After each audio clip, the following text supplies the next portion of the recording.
Hello, welcome back to Madrona's Pulse Teachings. I am Iris. We are talking about the astrology of the week ahead. This is February 24th through March 2nd because we are coming into March, folks. 2025 is just rolling right along with us, and March is a pretty dynamic month. This is a pretty dynamic week. Let's just jump into it. So this week is bookended. We start the week off with Mars stationing direct. We've finished the week with Venus stationing retrograde, and right in the middle, right in that sweet middle spot, we have got a Pisces new moon. So there is a lot of cosmic conversations going on. This is a dynamic week. So let's break it down a little bit. We start off on the 24th, so it depends where you are in the globe. Mars could have stationed direct the evening of the 23rd.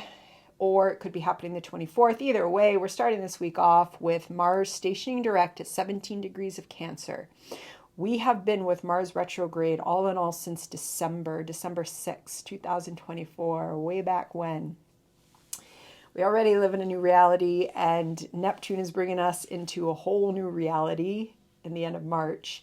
But this Mars retrograde has been a lot of that shifting, recalibrating, and it has not necessarily been easy because Mars has to unlearn a lot of unhelpful lessons that we've all been taught about what success and drive is supposed to look like. And in Cancer, there's this wonderful opportunity for all of us to do the work and sit.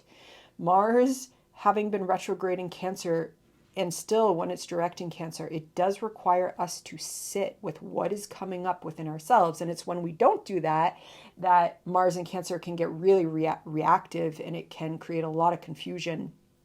But when we are working with it, when we are co-creating, this Mars has been recalibrating what it means to really genuinely move from a place of care with a capital C, care that is a foundation of how we approach life, our own life, connections with others, relationship, purpose. Mars is about our embodied purpose on the day-to-day, and there has been a lesson about bringing care into that. And now we get to move forward with that. So we get to bring some of what we've been learning into action in a Cancerian way, which is still about our feelings, emotions, care. But the idea here is that we've done a lot of work, and now we get to move forward with that Mars. And that Mars is in a lovely trine with Vesta this whole week. It's just building. It's actually going to be exact as we enter next week, that first week of Mars. But, Vesta is there in Scorpio.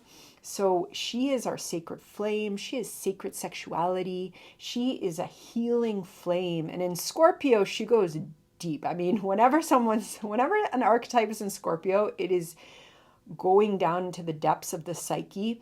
But Vesta does that with this gentle, healing love. She is devotion to the goddess. That is what Vesta is about through the lighting of the sacred flame. And so she brings that into this Mars, who has been stationing direct. And now on the 24th, we have some of that, there is that kind of sacred devotional energy. But in Scorpio, it's a devotion that is also, this is not the devotion that kind of bypasses the dark depths of the psyche. This is not just spiritual bypassing, which can happen in some types of devotional practices. This is recognizing all that is. It is the lusciousness, it is the depths, and Vesta is there, and it all has a sacred touch to it. And that is talking to this Mars as it stations direct all week. And that is supporting us. It's a water trine that's supporting us, but this is a very watery week. Okay, and then also, as we start this week off, we have Mercury coming in Pisces, coming into its conjunction with Saturn. Okay, so more water. Now, this is exact on the 25th, but we're going to be feeling it from the start of this week, 24th, 25th, it's exact, 26th, we're still feeling it, and then it's still present when we have our new moon, Pisces new moon on the 27th. But this is important because in this beginning part of the week, we have this Pisces Mercury conjunct Saturn. At the end of the week, that Pisces Mercury finishes out its journey by conjuncting the North Node in Neptune. So there are messages There are messages abounding this week. And we might need to really cultivate space to hear them, because this is Pisces. It's happening during a Pisces new moon on the 27th, when the sun and the moon are going to be together right around 9 degrees at Pisces. And so first we have Mercury talking with Saturn, which is, potentially about the structures. What are the structures that we are ongoing working on in order to live these spiritual lives in new ways, in order to move from a place of integrity and connection to spirit, soul, in a way that changes the game? Because that's what Saturn and Pisces is doing. It is rewriting structures, and that has meant, for a lot of us, that means clearing out things that we just can't bring with us. And so as Mercury's conjunct that Saturn, we might get some messages about those structures. And this is definitely our internal structures. It depends where you have Pisces in your natal chart, but these are internal structures. There also could be really practical things, like whether it's related to bills or job or home, and how all of that is about creating the structures for our spiritual path, because that is what Pisces is ultimately about.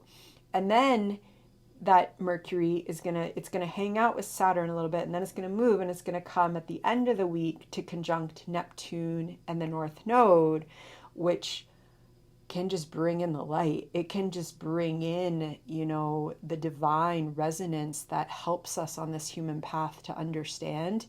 And that's what's important about this new moon week, is that there is a lot of activity and a lot of messages in the beginning, new moon, and after it.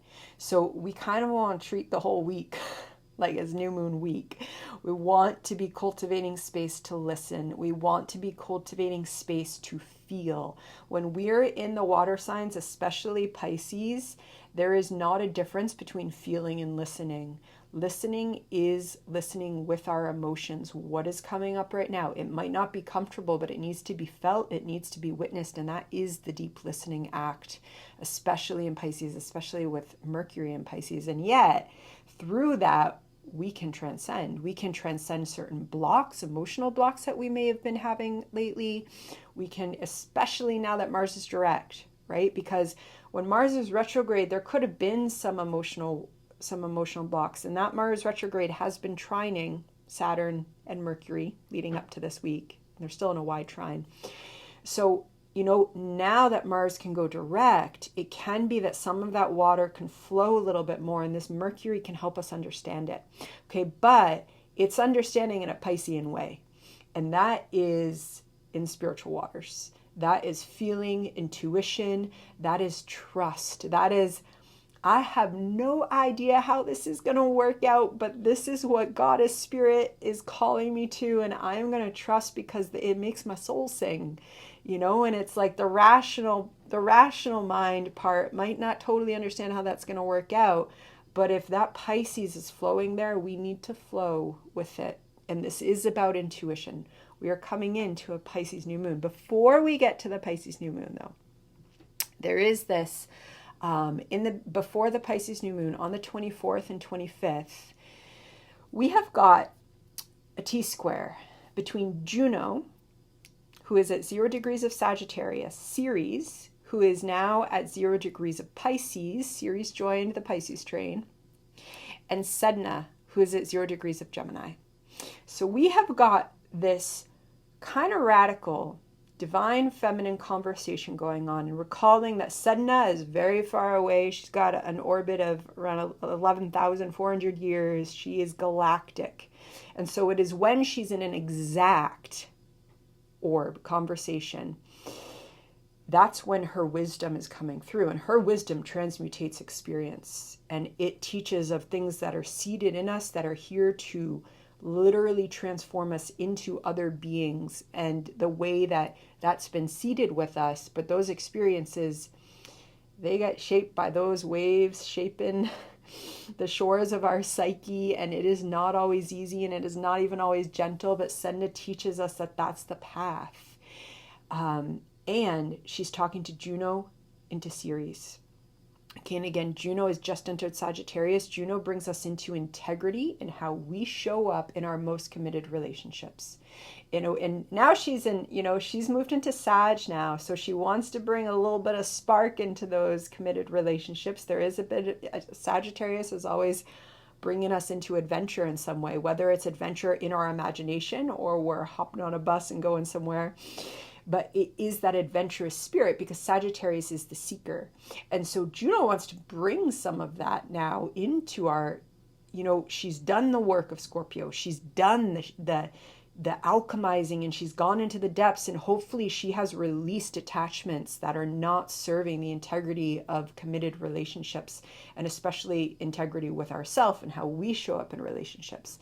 And now she wants to bring in a little adventure now that she's done some magic clearing and go seeking and discover. And in order for that to happen, there is this, when I was sitting with this, the word was so big, it was a reckoning. And it's like, it wasn't just a reckoning, it was a feminist reckoning. That was the phrase that came so strongly, right? And it's Sedna, it's Ceres, and it's Juno. These are matriarchs. Juno and Ceres are matriarch energy. They bring in wisdom. I mean, they are two incredibly strong archetypes of the divine feminine.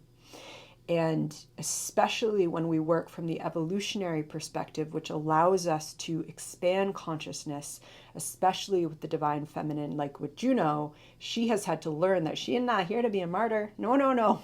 Juno of the myth written through the gaze of patriarchy and the gods, she was a martyr.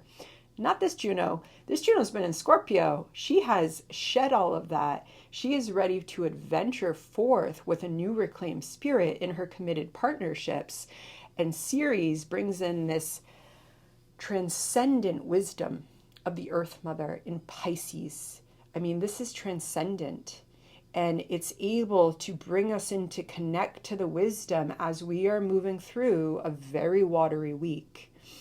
And then there's Sedna, who is ultimately all about transmutation and transformation. And so however these themes speak to you, and they're in a T-square, okay? We also have Pallas Athena, who's at the beginning degrees of Aquarius, and she's conjunct Pluto. Okay, and she's also, of course, still in a trine with Sedna, and a sextile now with that Juno. So there's a lot of divine feminine energy, but it is, in the way that they're conversing archetypally through the squares, this is about recognizing what we need to recognize, what we need to claim. And that is some of that divine feminine integrity, that matriarch energy that comes into us regardless of gender, regardless of sexuality. It comes into us all, and we're gonna respond with it, journey with it in our own unique ways. That's part of all of our stories. And there's something to be reclaimed here. There's this type of, it's like a breath that takes us into the liminal space before the new moon. And it's a divine feminine reckoning. And just to feel that, and just to feel it, because there's a lot of power there. But it's power that is rewriting where we're going, because we are creating new myths, and we are reclaiming stories, and we are writing new stories, and we are rewriting what never got to be told because it was smothered by the patriarchal gaze and voice, right? And we are coming into a new era where we can write these stories. And they bring us into our new moon, which is on the 27th. Okay. And again, I have a video out on that. I will link it below in case you haven't seen it. But this is our Pisces new moon at around 9 degrees of Pisces. And, the new moon is the dark moon. So this is, in that video I made on the new moon, I talked a lot about it as a shedding. The Pisces new moon is a shedding. This is the end of this. The Pisces season marks the end of that kind of astrological year as we come into the birth with equinox when the sun moves into Aries. And so we are in a shedding, and there is a release. And so even just as you get into your new moon rituals, what would you want to be shedding? what can we be shedding? We're going to work with this in our Patreon New Moon group and Cosmic Rhythms this week because it's big. And this new moon also squares Jupiter. And then the moon will move ahead, of course, and it will have that exact square with Jupiter, who's at 12 degrees of Gemini. But the sun is going to take the rest of the week, and it's going to build into its exact square, which doesn't happen until March 2nd at the end of the week. So there is also some, that sun in Pisces is coming into that building square with Jupiter that starts on the new moon. So again, part of why this is new moon week, because that energy is just expanding into the week. And, especially that the exact square is coming after the new moon, that might be when we might get more of the cognitive understanding of what we are journeying through in these waters. These are deep waters, folks. That might come later in the week. That might come as we get to the end of the week. That square with Jupiter, it can be a little bit of a push and pull because Pisces does not want to have to explain itself in explicit words, explicit ideas. It wants to feel and flow and dream and work with symbol and poetry. And that Jupiter in Gemini can be a little hasty. It can want to understand because it wants to create the plan. And Pisces is like, whoa, whoa, whoa. I can't tell you the plan because I got to know what I feel in order to know how I'm going to flow, right? So that, of course, can happen. At the same time, we've just had this new moon and that Jupiter does want to create abundance. And so there could also be some of that understanding and translation of the Piscean waters coming through. And that's going to come more likely if we are not forcing it. We do not force the understanding. We don't force the cognitive drive this week. This is a Pisces week. There's so much Pisces water. And of course, before we get to that exact square, which comes on March 2nd between Jupiter and the Sun, we have March 1st. And we have Venus stationing retrograde. So this is our bookend. Now we get to the end of the week and we have Venus stationing retrograde at 10 degrees of Aries. And that is happening while Mercury is conjunct the North Node in Neptune as it's approaching the end of its journey in Pisces. So of course that messenger is busy all week. That messenger of the gods is busy all week. And then Mercury is conjunct the North Node in Neptune as Venus stations retrograde. And that's happening at 10 degrees Aries, which is also a point that we're going to have one of our second March eclipse at. Okay. Well, just before it, that eclipse is going to be at 9 degrees of Aries. So that's a very active point in Psyche right now. And we're going to be journeying with Venus retrograde until mid-April. Okay. And she's going to go through those 10 degrees of Aries, and she's going to go back into Pisces towards 24 degrees. This is part of the Venus cycle. This is part of Venus shedding. It's part of her own, helping us on our death and rebirth journey with our Venus experiences. I'll have a different video just on the retrograde, so I'm not going to go because that would be another 20 minutes. But in terms of this week, that's a rhythm change. And so we start out this week with that Mars stationing direct, and then the planet who aligns in our personal kind of dance of divine masculine and divine feminine. Time to rework our divine feminine. In what sign? The sign aligned with Mars, Aries.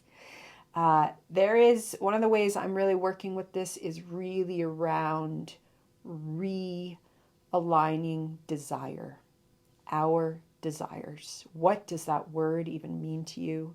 How can we separate that from a very strong gendered media industry around love and desire and romance? Peel all that off. Let all that go. This is about Venus and Aries in the primal flame. The primal flame that is birthed out of the void. That is what Aries is the sign of. It's the first sign, and it is our first felt desire. And so we are coming into a journey of coming into new understandings of what desire means as we are entering into a new reality as Neptune moves into Aries. It's huge. And there's something that is deeply personal about it for all of us on these journeys as we are coming to understand Venus in a new way. Okay, but in terms of this week, just knowing that, you know, it's a lot. It's a lot because we have that Mars shift, and then we have a very, like, a Pisces new moon with all of this Pisces energy. It brings us into, it wants to bring us into the quietude. It wants to bring us into the dark. It wants us to just breathe with the ultimate mother's heartbeat a little bit and just feel into that. And there's nothing else to do when you're with the mother's heartbeat. You're just feeling it. And then Venus stations retrograde. Okay, so, and that can also, when she's stationing retrograde in Aries, it can bring up a lot of stuff.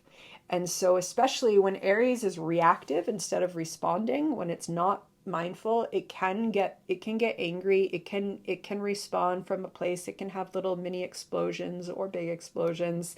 We don't want to do that, especially coming out of a Pisces new moon. And if we do, we ideally want to bring them into kind of a sacred space, whether it's the journal or going in, or the car, having your drive, singing your songs, ranting your rants, you know, like if that energy is coming up. But whatever spaces where we can honor it, because a Venus retrograde is about our own journey. It's about, especially in Aries, it's about our own journey, in our own desires, in our own sacred values. And then it's about our journey of desire as it is rooted in spirit, because that's where Venus is going. Okay. So there it is. It's a week. It's a week, folks. But we're in it now. And I am sending love, and I will see you soon. Bye.